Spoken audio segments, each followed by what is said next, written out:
Hey everybody, it's Peanut Butter Kong. In this video, I'm going to be describing how to beat every puzzle and every trap room in dungeons. I'm going to reveal shortcuts for both puzzles and traps. And if you want to see the longer way, fear not, because I'll be showing both methods. If you've been slower or confused on any puzzle, I really hope this will end up helping you out. So we're going to first begin in the trap rooms, and then we're going to continue on to the puzzles in alphabetical order. So, trap room 1. In order to complete this, you'll have to start on the right hand side. And come over here, come over that left hand corner, and make sure you do not get killed by those death mites. That floor will drop underneath you. Destroying the floor trap is optional, but make sure you grab that chest.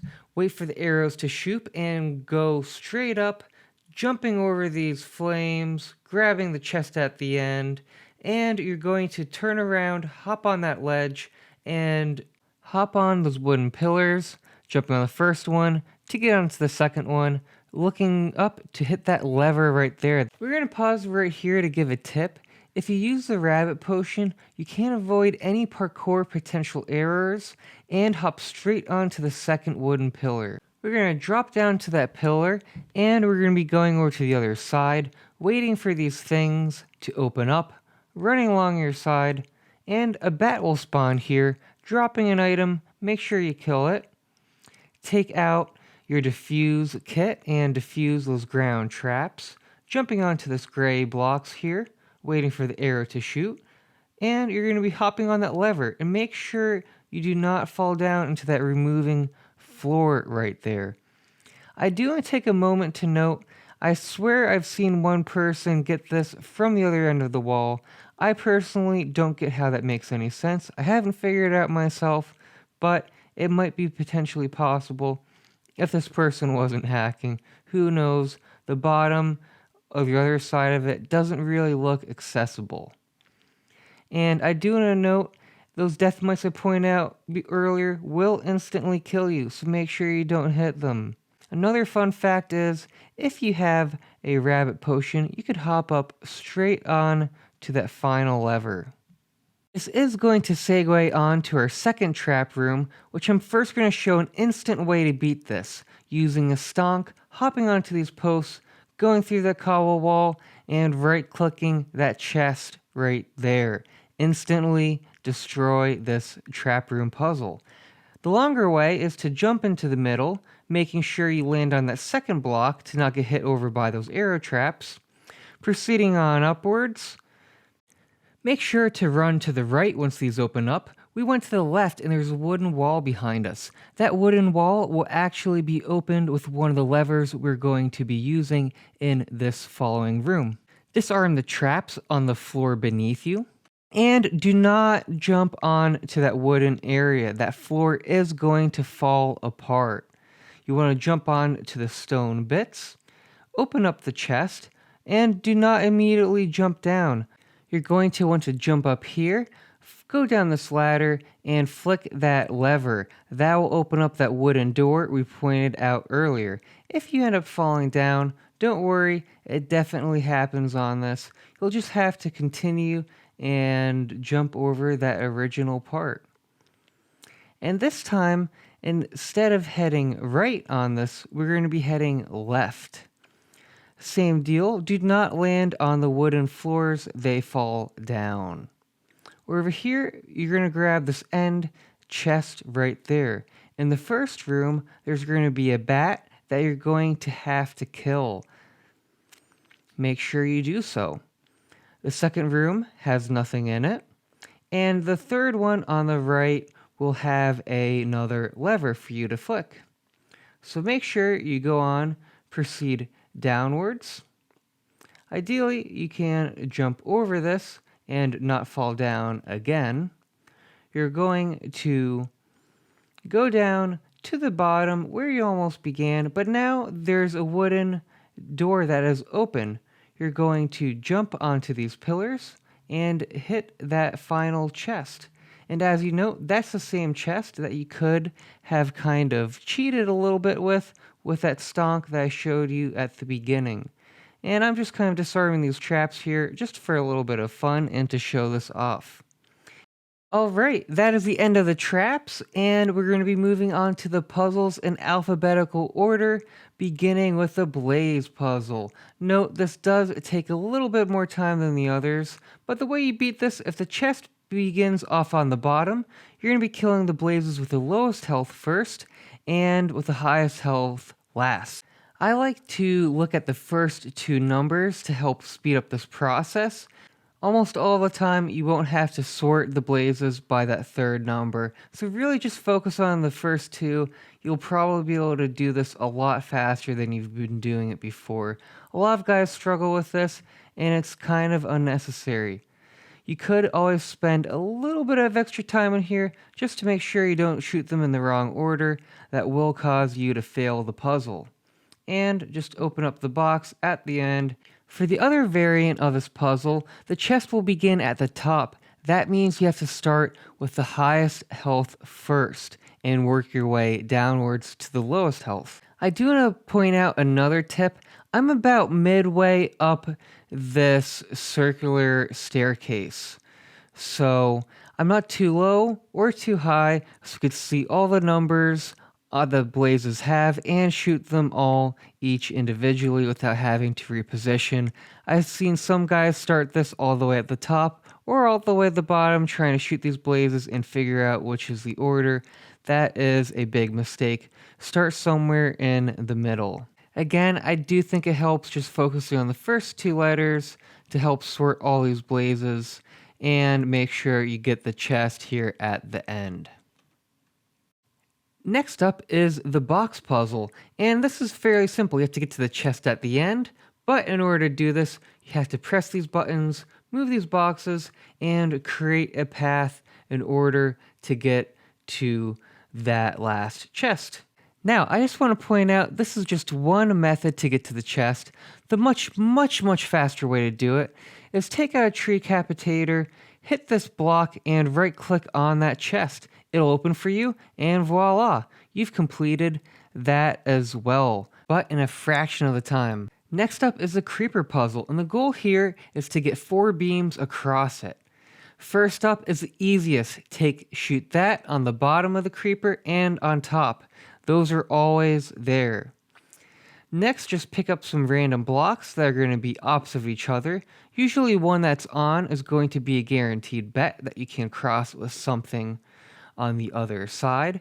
And you're going to be picking out the other beams to get a total of 4. That pillar will explode and you can pick up the chest.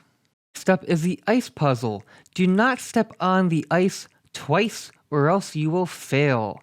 It is the same for every single map, so the solution of what you're seeing here will guarantee you a success for what you do yourself in the ice puzzle.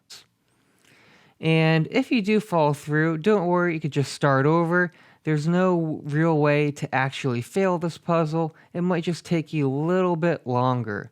This last one is obviously the trickiest and the largest, so following these steps will also guarantee a success. But the general strategy here is to make sure you get the rows filled in first and not make any too weird patterns. I like to shortly pause at this moment to note that I am going to be going straight on this block ahead and then towards my right. The goal here is to leave a 2-block piece of ice that you'll be able to fill in as you're crossing over so that you'll be able to fill in this entire row by itself. The next is going to be fairly easy. You're going to be filling in the remaining pattern such as this, turning out to the right, and this is basically a home stretch to the end now. And there is the chest, and that's it. Next up are questions. There are 3 of them, and it's going to be knowledge about Hypixel Skyblock. If you don't know, you can ask a teammate, Google it, or even search it in the Skyblock menu. As you can tell, I just looked up the number of fairies in a location. Some other common ones might be what year it is, which you also wouldn't want to use the menu for. If you don't know, you can left click one of these options. It'll basically notify your team that you think a certain answer is it. You could throw out a question mark as well to let your team know to help you out. Someone on your team will likely know the answer. And note, even if you're not doing this and someone else seems struggling, you can still left click one of those choices to let your teammate know you think the answer is one of those options. So you don't even have to be in the room to guess, but you do have to be in the room to press one of these buttons to lock in a choice. And that was it. If you want some more practice questions, some other common questions are: what are the names of a particular NPC in any given location, and what is the status of a certain dungeon boss? The Riddle Room. The Riddle Room, you have to click on the 3 NPCs to see what they're going to say, and unfortunately, a lot of the NPCs are going to be lying to you. There are 6 variants of each riddle. Some people will have a Dungeons Utilities plugin to help them out with this. I personally do not. You could potentially skip it. Someone on your team might have this plugin, or they might have memorized one of the 6 riddles. If you click on the wrong chest, you are going to fail this puzzle room. If you click on the right one, you are going to succeed. So it's quite simple at the end of the day. I do want to point out the names of the 3 characters mean absolutely nothing, so I would just ignore that. They are going to be randomly generated and don't indicate which chest is which. Now here are the answers for each riddle: 1, 2, 3, 4, and 5, and 6. Feel free to pause at any point to make sure you could line up, but the answers are highlighted in yellow. So there you go. The Silverfish Puzzle looks the same for every single time, so the steps you're seeing here is going to guarantee you a success. But the end goal is to basically take the silverfish with a bomb and blow up the area that is next to the chest in order to open it up. So, this is the second to last block that you're going to have to hit, and that's the final one. The silverfish will blow up the ice, and you could finally open up that chest. The teleport maze. Don't move your cursor when you're entering this, and just go to the room where your cursor is pointing. As you can see here, it can be quite simple and fast. Don't make it harder by following teleport paths that aren't related to that original fixed cursor position. Tic Tac Toe. There are 2 variants. One is it begins in the bottom right hand corner originally. As you can tell, that X is the computer, and when it begins in the corner like this, make sure to go in the middle. That's your first move. The rest of it is really just blocking the AI or computer from getting 3 in a row. If you block it, that will count as a win. For advanced puzzlers, you can take advantage of the lag between each of the moves and find the hidden secret. Once the game is complete and you've tied, you'll count as a win and it will open up the chest behind. The computer begins in the middle. Make sure to start in the corner first, and then it'll be the same exact process, just blocking the computer's moves. And that's the 2 variants of the tic-tac-toe that you will see, and make sure you don't lose this one. Your teammates will probably be upset at you. Last is the water puzzle. You'll have colored wool blocking the path to the chest. You'll have to flick the levers in order to route the water in each of the corresponding holes to open the path. In this case, I have to open the green and red, which are the 2 on the right, and the purple, the one all the way on the left. Now, for the right-hand side, I noticed I had to flick this black lever in order to get the water to flow to the right-hand side of the maze. As you can tell, the water will begin flowing to the right-hand side of the maze. While it's flowing, I notice that green block. If I pull it, the water will route towards the green, opening up. Next, We will flick the water off again so the water retraces its steps. And now we must divert it all the way to the left in order to open that final purple wool block. As you can tell, you'll have to flick some more levers to make sure it's routed in the appropriate direction. The diamond block was blocking the path for the potential water, and you might have to flick the levers a little bit to play around with it just to make sure you're able to do this. Each puzzle is going to be slightly different, so keep that in mind. Everyone, that is a wrap. Thank you so much for watching this guide on how to beat all the puzzles and trap rooms in dungeons. I hope this video helped you out. If it did, giving it a like and subscribing to the channel really helps out so much. Thank you all so much for watching. Share it with a friend. Peace out.